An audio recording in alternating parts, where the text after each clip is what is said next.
Hello అందరికీ, నా పేరు మానస. నా పేరు డాక్టర్ మమత. సో మేమిద్దరం మీకు తెలుసా మనస ఛానల్ ద్వారా పరిచయం కదా. మరి అందులో మేము పాటలు పాడుతూ ఉంటాం కదా.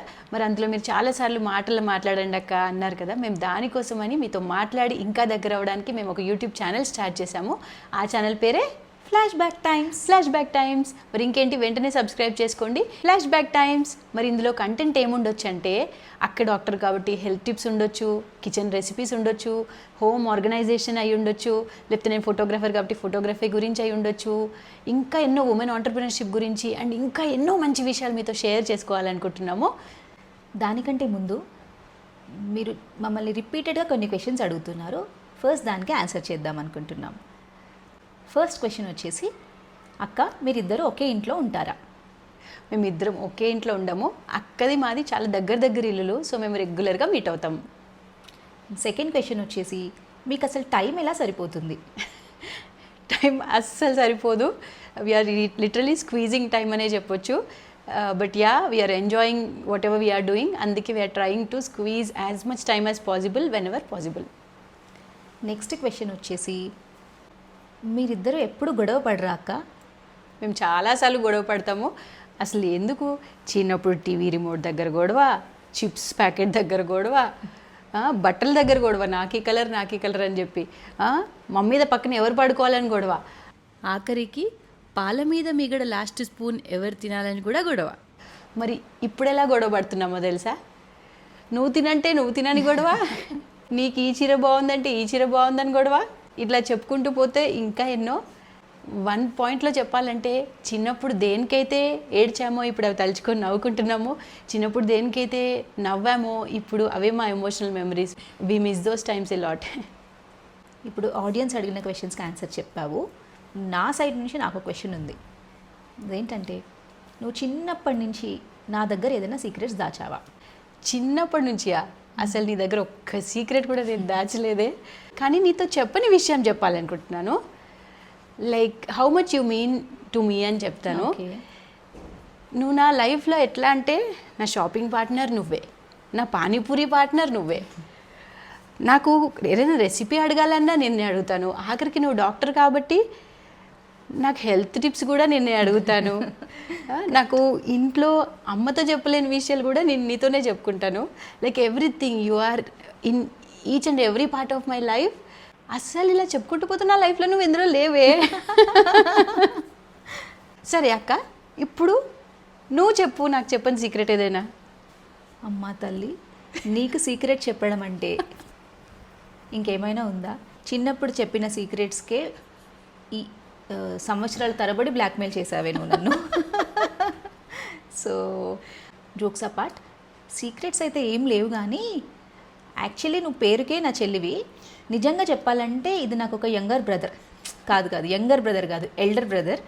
చిన్నప్పటి నుంచి నన్ను ఫ్రెండ్స్ ఇంట్లో డ్రాప్ చేయాలన్నా, హాస్టల్ నుంచి నన్ను పిక్ చేసుకోవాలన్నా, నాకు ఏదైనా వస్తువులు షాప్ చేసుకొని రావాలన్నా, టెక్నికల్గా నాకేమైనా డౌట్స్ ఉన్నా, నా వాచ్ రిపేర్ షాప్కి తీసుకెళ్ళాలన్నా, ఇలా చెప్పుకుంటూ పోతే నిజంగా నేను ఎప్పుడు నాకు ఒక బ్రదర్ లేడు అన్ని ఫీలింగే రాలేదన్నమాట మా చెల్లి వలన.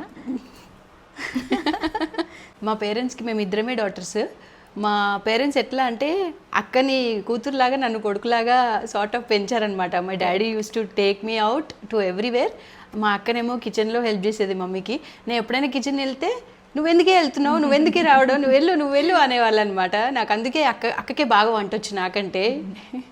అక్క, మన హోమ్ టౌన్ అడిగారు చాలామంది. కరెక్ట్. సో మా నేటివ్ ప్లేస్ వచ్చేసి కరీంనగర్, కానీ మేము హైదరాబాద్లో సెటిల్ అయ్యాము. అక్క, నీ స్ట్రగుల్స్ గురించి చెప్పు. లైక్ నీ toughest phase of your life చెప్పు. Toughest phase of my life అంటే ఇంటి నుంచి దూరంగా హాస్టల్లో ఉండడమే. సో 10th క్లాస్ తర్వాత నేను హాస్టల్లో ఉన్నానంటే ఇంకా పెళ్ళి అయ్యే వరకు, అంతెందుకు పెళ్ళైన తర్వాత కూడా 3 years హాస్టల్లో ఉన్నాను. So that is the toughest phase of my life. Really MBBS చేయాలన్నా, ఆ తర్వాత PG చేయాలన్నా it's not an easy thing అండి. ఆల్మోస్ట్ 14 to 15 years మేము కష్టపడతాము. అందుకని మీకు ఎప్పుడైనా హెల్త్ ఇష్యూస్ ఉంటే మీరు క్వాలిఫైడ్ డాక్టర్స్ దగ్గరికి మాత్రమే వెళ్ళండి. షార్ట్ స్పాన్లో ఏవో కోర్సెస్ చేసేసి మేము ప్రాక్టీస్ చేసేస్తాము, మిమ్మల్ని క్యూర్ చేస్తాము అంటే it's not at all possible అండి. అసలు డాక్టర్ చదవడము అనేది not an exaggeration, it's a kind of తపస్సు అండి.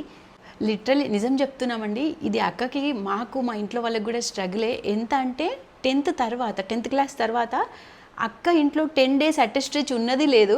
చిన్నప్పటి నుంచి అక్క నాకు చాలా అటాచ్డ్, మేమిద్దరం చాలా అటాచ్డ్ చిన్నప్పటి నుంచి.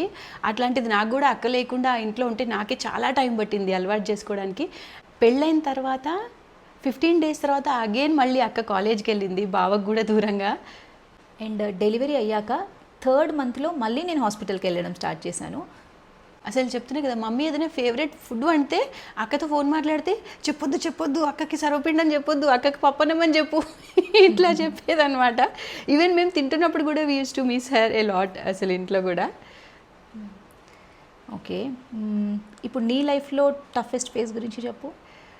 నా లైఫ్లో టఫెస్ట్ ఫేజ్ అంటే ఇన్ఫోసిస్లో నేను సాఫ్ట్వేర్ ఇంజనీర్గా వర్క్ చేశాక, నాకు సెకండ్ చైల్డ్ అగస్త్య పుట్టాక I wanted to follow my passion towards photography and I want to switch my career. I wanted to switch my career. అప్పుడు ఫోటోగ్రఫీ స్టార్ట్ చేద్దాం అనుకున్నప్పుడు అందరికీ డౌటే, ఈవెన్ నాకు కూడా ఫుల్లీ కాన్ఫిడెంట్గా ఏం లేను. మళ్ళీ సేఫ్గా హ్యాపీగా ఉన్న జాబ్ ఎందుకు వదిలిపెట్టుకోవడము అంటూ చాలా రకాల క్వశ్చన్స్ నాకు పక్కన వాళ్ళ నుంచి, నా నుంచి కూడా ఈ క్వశ్చన్స్ అన్నీ ఉండేవి. బట్ ఫైనలీ మా హస్బెండ్ సపోర్ట్తో, అందరి ఫ్యామిలీ సపోర్ట్తో నేను రిస్క్ చేయగలిగాను. రిస్క్ చేసిన తర్వాత there was no looking back. లైఫ్లో మీకు కొన్నిసార్లు మీ ఇన్స్టింక్ట్ చెప్తుంది, మీ గట్ చెప్తుంది, do it go for it అని. జస్ట్ గో ఫర్ ఇట్ అంతే. రిస్క్ చేసిన వాళ్ళకి ఎప్పటికైనా సక్సెస్ ఉంటుంది. అంటే entrepreneurship is not at all easy. అక్క, ఇప్పుడు నీ టఫెస్ట్ ఫేజ్ గురించి చెప్పావు కదా, ఇప్పుడు నీ హ్యాపీయెస్ట్ మూమెంట్ గురించి చెప్పు. సో హ్యాపీయెస్ట్ మూమెంట్ అంటే ఇంకా దీనికంటే హ్యాపీయెస్ట్ మూమెంట్ ఇంకా ఫ్యూచర్లో ఎప్పుడు జరగదు. అదేంటంటే giving birth to a beautiful daughter. So ఆ రోజు it's a memorable and happiest day of my life. ఇప్పుడు మరి నీ లైఫ్లో హ్యాపీయెస్ట్ మూమెంట్ ఏంటి? అఫ్ కోర్స్ అందరి మదర్స్కి హ్యాపీయెస్ట్ మూమెంట్ అంటే, నాకు తెలిసి ప్రతి ఒక్క mother giving birth to their child is the happiest moment అని చెప్తారు అని నేను అనుకుంటున్నాను. నా లైఫ్లో కూడా మా 2 చిల్డ్రన్కి బర్త్ ఇవ్వడమే నా హ్యాపీయెస్ట్ మూమెంట్స్. సో మరి ఇవాళ ఈ వీడియోని ఎండ్ చేసేద్దామా? యా. దానికంటే ముందు నీకు ఒక సర్ప్రైజ్. ఓ, ఏంటది? నేను నీకోసం ఒక కవిత డెడికేట్ చేద్దాం అనుకుంటున్నా. ఓకే, చెప్పు. నవ్వొద్దు. ఓకే ఓకే, చెప్పు. చెప్పే ముందే నవ్వు వస్తుంది. అక్క, ఓ మంచి అక్క, వేసుకోవడానికి నీ పాత బట్టలు ఇచ్చావు. అబ్బా. చదువుకోవడానికి నువ్వు వాడిన బుక్స్ ఇచ్చావు. తొక్కుకోవడానికి నీ డొక్కు లేడీ బర్డ్ సైకిల్ ఇచ్చావు. చెక్కుకోవడానికి నీ షార్ప్నర్ ఇచ్చావు.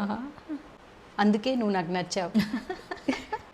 ఇలాగే మన ఇన్స్టాగ్రామ్లో ఉన్న 4 lakh+ ఫాలోవర్స్కి, యూట్యూబ్లో ఉన్న 3 lakh+ ఫాలోవర్స్కి నీలాంటి ఒక అక్క, అంటే యాస్టీజ్ నీలాగంటే నీలాగా కాదు, వాళ్ళకి ఎలా కావాలంటే అలాంటి అక్కని ఇవ్వాలని దేవుణ్ణి మనస్ఫూర్తిగా కోరుకుంటూ థ్యాంక్ యూ అందరికీ. మళ్ళీ నెక్స్ట్ వీడియోతో మిమ్మల్ని మళ్ళీ కలుసుకొని ఇంకొంచెం ఫన్ చేసుకుందాం. అంతవరకు బాయ్ బాయ్. బాయ్. మరి సబ్స్క్రైబ్ చేసుకోవడం మాత్రం మర్చిపోవద్దు.